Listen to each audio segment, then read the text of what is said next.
Welcome to the debate. Today we're diving into a really core policy tension surrounding U.S. immigration and border management.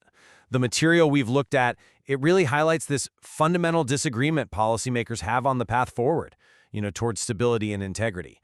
Should we lead with control first, or should we lead with expanding capacity? So our central question today, really boiling it down from the source material, is this: is rigorous border enforcement and deterrence the indispensable prerequisite for successful immigration reform? Or alternatively, is expanding legal channels the primary way, the main mechanism for reducing unauthorized flows and also meeting our national needs? Now, I'll be arguing that sovereignty fundamentally requires prioritizing enforcement and strict controls first. A nation simply must credibly control who enters before any broad, trusting legal reforms can really take root. And I'm approaching this from the perspective that maximizing orderly, humane legal channels is actually the most effective and, frankly, the most economically sensible strategy. This expansion itself, I believe, is the key mechanism to reduce chaos at the border, address our chronic economic demands, and fulfill the humanitarian obligations. Focusing primarily on deterrence will, in my view, it's often counterproductive and, frankly, a bit of a distraction from the real issues. Okay, so to establish my position, I'd assert that the rule of law, it just requires credible enforcement measures to deter unlawful entry and restore integrity to the system. This is fundamentally a matter of sequencing. The material does support the idea that border enforcement, and that involves physical barriers where appropriate, yes, but also rapid adjudication and swift removals for ineligible claims, this must be the initial step. If we fail here, well, every other reform is essentially built on sand. Moreover, we really have to decisively address the flaws in our current asylum screening process. We need to raise the initial bar for credible fear claims and implement regional processing or perhaps safe third country agreements. This kind of operational rigor is just essential to curb what's often seen as, frankly, abuse of the system, and that restores the credibility that certain policymakers rightly prioritize. And finally, our legal immigration system itself has to align better with national interests. That means transitioning toward a more merit-based approach, moving away somewhat from the current emphasis on extended family ties, and looking towards models maybe like those in Australia or Canada that prioritize skills, education, and employer sponsorship. This ensures legal inflows actually serve our security and specific labor needs. And critically, we have to implement interior controls, starting with mandatory e-verify pilots to lower the illegal hiring incentives that just perpetuate unauthorized settlement. Visa overstays are a huge part of the problem, and they don't get fixed without interior controls. I'm sorry, but I just don't buy that sequence, because I think it fundamentally misdiagnoses the economic driver of these unauthorized flows. The U.S. economy requires labor, right?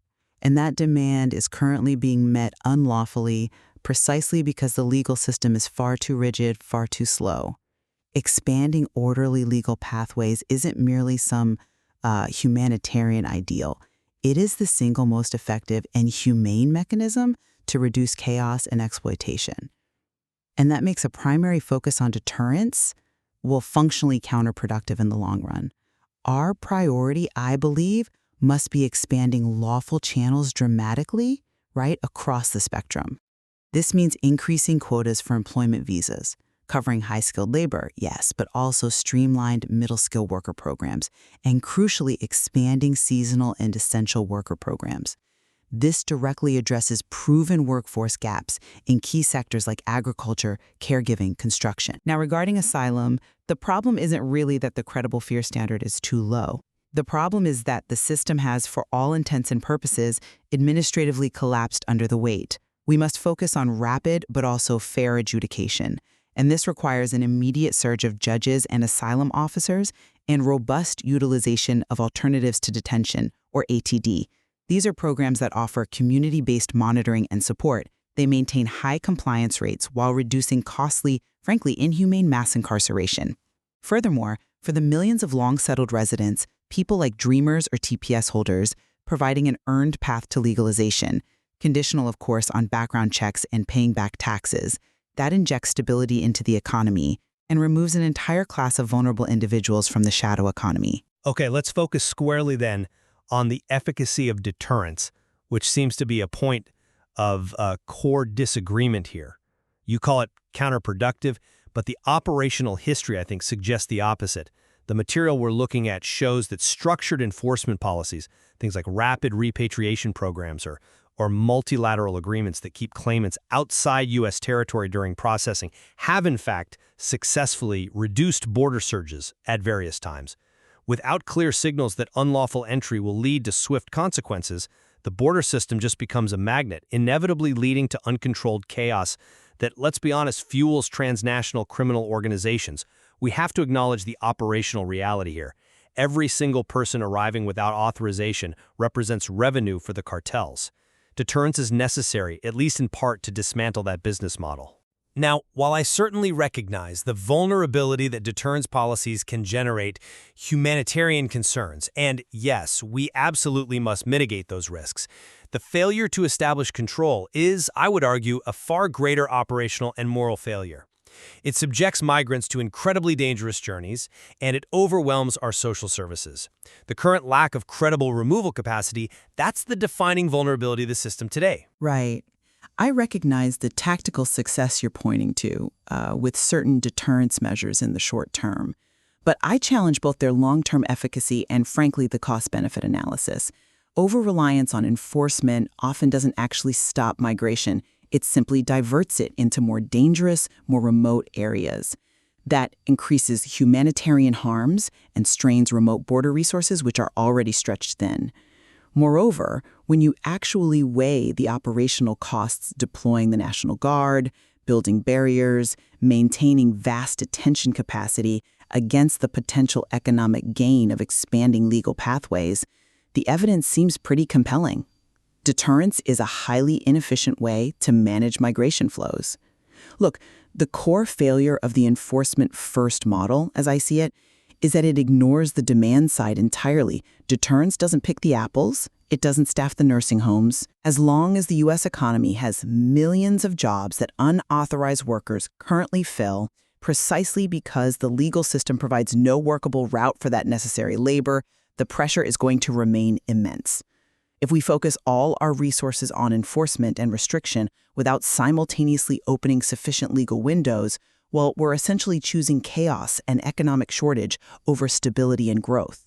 The economic case for expansion, which directly reduces the impetus for legal entry in the first place, that's the paramount strategy here.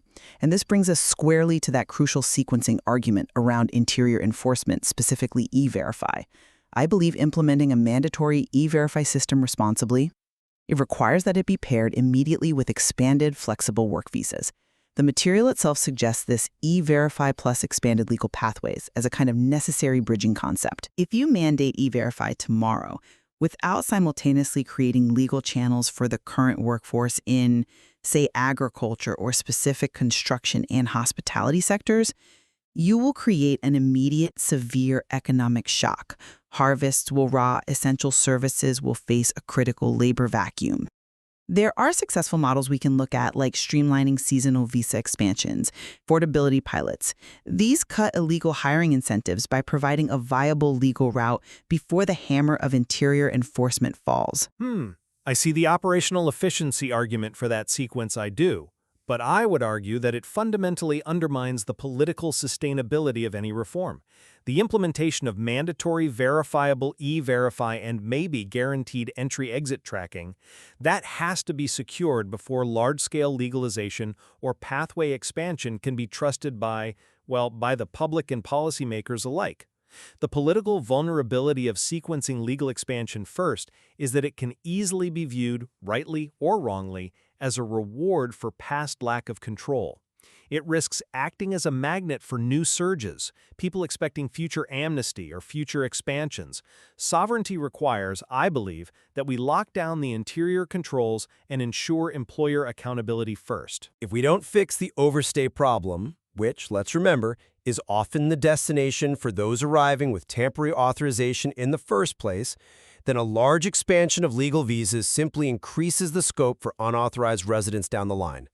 We have to demonstrate the ability to define, monitor, and enforce who is legally employed and resident before we significantly expand the definition of who can enter. That gives the entire system integrity, which is absolutely essential if we want any kind of bipartisan buy-in for a shift towards a more merit-based system later on. But the risk of economic contraction isn't hypothetical, it's immediate. You can't just wait for interior enforcement to be, quote, locked down, which could take years while critical sectors are bleeding labor. What I'm proposing isn't amnesty first, it's simultaneous implementation.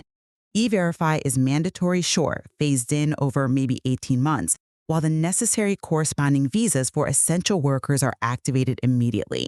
We have to manage the transition. If your priority is aligning migration with labor needs, then you must accept that the labor needs exist now. And the only way to meet them responsibly without causing massive disruption is by creating legal flows. Ignoring that reality is frankly economically irresponsible. Okay, let's shift our focus slightly to the asylum system, specifically this imperative of achieving both speed and integrity simultaneously. My position really centers on maintaining system integrity above all else. With a backlog now exceeding, 1.6 million cases, the current system is clearly an administrative failure. The goal must be rapid removals for clearly ineligible claims and shortening these massive processing backlogs, perhaps by a structured rapid repatriation programs. And this, I believe, necessitates raising the initial credible fear screening bar. As the material notes, asylum officers are profoundly overwhelmed. High pass rates for initial screenings inevitably incentivize further unauthorized travel based on the mere hope of getting temporary status in the U.S. while the case winds through the years-long process. We have to restore public faith by ensuring that the limited resources of the system are dedicated to genuine refugees, not individuals perhaps utilizing the process primarily as an economic entry mechanism. That's a compelling point regarding the backlog, certainly. But I believe raising the screening bar misses the true operational failure. While I absolutely agree on the urgency of speed, the goal must be a rapid, fair asylum decision, ideally within, say, 60 to 90 days for everyone, while fully protecting genuine refugees. The problem isn't fundamentally the standard of eligibility, it's the sheer administrative bureaucracy and the chronic lack of resources. And that's why we need to focus on concepts like the backlog kill switch. This isn't just, a political fantasy, it's an operational mechanism. It means tying administrative capacity directly to performance. If the median asylum processing time exceeds, let's say, 18 months, the system automatically triggers massive funded increases in adjudicators, administrative support, maybe even alternative visa category availability to shift pressure away from the asylum courts. We need to create powerful incentives for efficiency, rather than simply raising the screening hurdle, which, let's be clear, risks real humanitarian harm by denying access to legitimate claimants. The administrative gridlock itself is the largest vulnerability for both approaches, yours and mine. But the integrity of the system rests on its ability to swiftly and credibly distinguish between legitimate claims and non-asylum-related migration. If we don't raise that initial hurdle, or at least establish some kind of safe third country mechanism to share the load regionally, we're essentially asking a small group of overwhelmed officers to act as the primary gatekeepers for uncontrolled entry. We must acknowledge that the sheer volume currently overwhelms due process, making the system neither fast nor truly fair. And I'd argue if we sacrifice fairness for restriction, we fail our fundamental moral obligation to refugees, and we risk pushing vulnerable individuals back into danger. Speed comes from capacity and funding, not primarily from procedural restriction. Capacity allows for fairness, and fairness, in turn, actually reduces the incentive for claimants who are ultimately rejected to just melt into the interior. So, to summarize my position, while expanding legal pathways is, yes, vital for a dynamic nation, the foundation for any sustainable, trustworthy reform must be credible enforcement, clear deterrent signals, and a mandatory interior mechanism like E-Verify. This necessary sequence, I argue, is required to restore the rule of law and align immigration with defined national interests. Without enforceable control, reforms are simply unmanageable, both economically and politically. And I maintain that the most effective way to achieve order and drastically reduce chaos is by optimizing system capacity. That means expanded, orderly legal routes and rapid, fair adjudication. The backlog kill switch being a key example of how to achieve that. Over-reliance on deterrence, I believe, distracts from the substantial economic gains and the moral obligations inherent in meeting our persistent labor needs and protecting those genuinely fleeing persecution. Legality itself is the ultimate tool for achieving system stability. Ultimately, I think we both agree that the current metrics, from the massive pending asylum backlog to the years-long wait times for family and employment petitions, they show that the system is fundamentally failing right now. Success requires improving speed and restoring integrity, however we define that. Right. And achieving that success means increasing the share of individuals who successfully use legal pathways rather than resorting to unauthorized ones. The material does suggest viable bridging ideas exist, like pairing mandatory e-verify with large flexible work visas, but that fundamental tension regarding whether control must precede capacity or if capacity itself creates control, that remains the core unresolved policy hurdle. Leaving listeners, I suppose, to weigh the critical risks of unchecked flows against the very real, immediate economic costs of major workforce shortages.